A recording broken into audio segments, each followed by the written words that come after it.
Hello అండి, నమస్తే. నేను Lakshmi. Welcome to my channel. ఈ వీడియోలో సూపర్ టేస్టీగా ఉండే పన్నీర్ మటర్ కర్రీని ఈజీగా ఎలా తయారు చేసుకోవాలో చూపించబోతున్నాను. నేను చేసే ఈ పన్నీర్ మటర్ కర్రీ చాలా రుచిగా ఉంటుందండి. రైస్లోకి కానీ రోటీలోకి కానీ పర్ఫెక్ట్గా ఉంటుంది. ఈ పన్నీర్ మటర్ కర్రీ ఎలా తయారు చేసుకోవాలో చూసే ముందు మీరు ఇంకా నా ఛానల్ని సబ్స్క్రైబ్ చేసుకోకపోతే ప్లీజ్ వెంటనే నా ఛానల్ని సబ్స్క్రైబ్ చేసుకోండి. ముందుగా స్టవ్ ఆన్ చేసి కడాయి పెట్టుకొని కొద్దిగా నూనె వేసుకొని మనం కట్ చేసుకున్న పన్నీర్ ముక్కల్ని వేసి లైట్ బ్రౌన్ కలర్లోకి వచ్చేంత వరకు ఫ్రై చేసుకుందామండి. ఇలా ఫ్రై చేసుకుంటే పన్నీర్ కర్రీ చాలా టేస్టీగా ఉంటుంది. ఇలా ఫ్రై చేసుకున్న ఈ పన్నీర్ ముక్కల్ని ఒక ప్లేట్లోకి తీసుకొని పక్కన పెట్టేసుకుందాము. ఇప్పుడు ఇదే కడాయిలో కొద్దిగా నూనె వేసుకొని చిరకలుగా కట్ చేసుకున్న పచ్చిమిర్చి, ఉల్లిపాయ, కరివేపాకు కూడా వేసుకొని వీటిని లైట్గా వేయించుకుందామండి. ఇవి వేగుతున్నప్పుడే ఒక 4 టొమాటోలని పెద్ద సైజు ముక్కలుగా కట్ చేసుకొని వేసుకుందాము. టొమాటోని, ఈ ఉల్లిపాయ ముక్కల్ని కాసేపు మగ్గించుకుని మనం మిక్సీ పట్టుకుంటే గ్రేవీలాగా పనికొస్తుంది. ఇప్పుడు ఇందులోనే ఒక స్పూన్ ఉప్పు కూడా వేస్తున్నాను. ఇలా ఉప్పు కూడా వేసుకొని ఒకసారి మిక్స్ చేసుకున్న తర్వాత ఒక 3 నుంచి 4 నిమిషాల పాటు మూత పెట్టుకొని మగ్గించుకోవాలి. నేను ఇక్కడ ఫ్రై చేసుకున్న పన్నీర్ ముక్కల్ని వేడి నీళ్ళల్లో వేసుకొని ఒక 5 నిమిషాలు ఉంచుతున్నానండి. ఇలా ఉంచడం వల్ల మనకి పన్నీర్ కర్రీ చాలా టేస్టీగా ఉంటుంది. ఇప్పుడు మనం మూత తీసి చూస్తే మనకి ఇక్కడ టొమాటో బాగా మగ్గిందండి. కాసేపు ఈ టొమాటోని చల్లారబెట్టుకొని మిక్సీ జార్లో వేసుకొని మెత్తగా పేస్ట్ లాగా తయారు చేసుకోవాలి.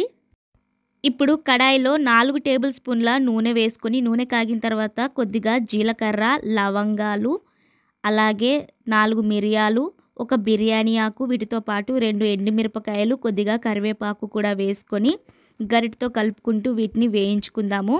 ఇవి వేగిన తర్వాత ఒక చిన్న స్పూన్ పసుపు, అలాగే ఒక స్పూన్ కారం, అలాగే ఒక స్పూన్ ధనియాల పొడి, ఒక స్పూన్ గరం మసాలా కూడా వేసుకొని చివర్లో కొద్దిగా ఉప్పు కూడా వేసుకొని మనం ముందుగా మిక్సీ పట్టుకున్న టొమాటో మిశ్రమాన్ని కూడా వేసుకొని గరిటతో బాగా మిక్స్ చేసుకుందామండి.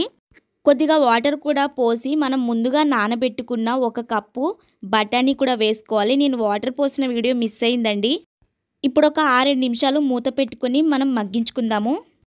ఇప్పుడు మూత తీస్తే మనకి ఇలా చక్కటి గ్రేవీ అనేది తయారైంది కదండి. ఇప్పుడు ఒకసారి కలుపుకొని 2 టేబుల్ స్పూన్ల పెరుగు కూడా వేసుకుంటే కర్రీ చాలా టేస్టీగా ఉంటుంది. అందుకని నేను ఇక్కడ 2 టేబుల్ స్పూన్ల పెరుగు కూడా వేస్తున్నాను.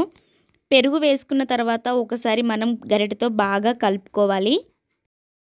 ఇప్పుడు ఇందులో మనం పన్నీర్ని కూడా వేసుకుందామండి. పన్నీర్ ముక్కలు వేసుకున్న తర్వాత ఈ గ్రేవీలో పన్నీర్ ముక్కలు బాగా మిక్స్ అయ్యేంత వరకు ఒకసారి కలుపుకొని 1 స్పూన్ జీలకర్ర పొడి కూడా వేసుకోవాలి. జీలకర్ర పొడి వేసుకున్న తర్వాత కొద్దిగా వాటర్ కూడా వేసుకొని చివర్లో కొంచెం కొత్తిమీర కూడా వేసుకొని ఒక 5 నిమిషాలు మూత పెట్టుకుని మగ్గించుకుంటే మనకి కర్రీ అనేది తయారైపోతుందండి. చూసారు కదా, ఎంతో రుచిగా ఉండే మనకి పన్నీర్ మటర్ కర్రీ అనేది తయారైపోయింది. ఎంత కలర్ఫుల్గా కనిపిస్తుందో సేమ్ ఇదే విధంగా ఈజీగా మీరు కూడా తయారు చేసుకోవచ్చండి. రైస్లోకి కానీ రోటీలోకి కానీ అద్భుతంగా ఉంటుంది ఈ కర్రీ. చాలా ఈజీగా తయారు చేసుకోవచ్చు. సో డెఫినెట్గా వీడియో మొత్తం ఎండ్ వరకు చూసి మీరు కూడా ట్రై చేయండి. ట్రై చేసిన తర్వాత నాకు ఒక మంచి కామెంట్ చేయడం మాత్రం అస్సలు మర్చిపోకండి. సో ఫ్రెండ్స్, చూసారు కదా, ఎంతో రుచిగా ఉండే పన్నీర్ బఠానీ కర్రీని ఈజీగా ఎలా తయారు చేసుకోవాలో చాలా రుచిగా ఉంటుందండి. డెఫినెట్గా ట్రై చేయండి. ఈ వీడియో కనుక మీకు నచ్చినట్లయితే షేర్ చేయండి, లైక్ చేయండి. ప్లీజ్ నా ఛానల్ని సబ్స్క్రైబ్ చేసుకోండి.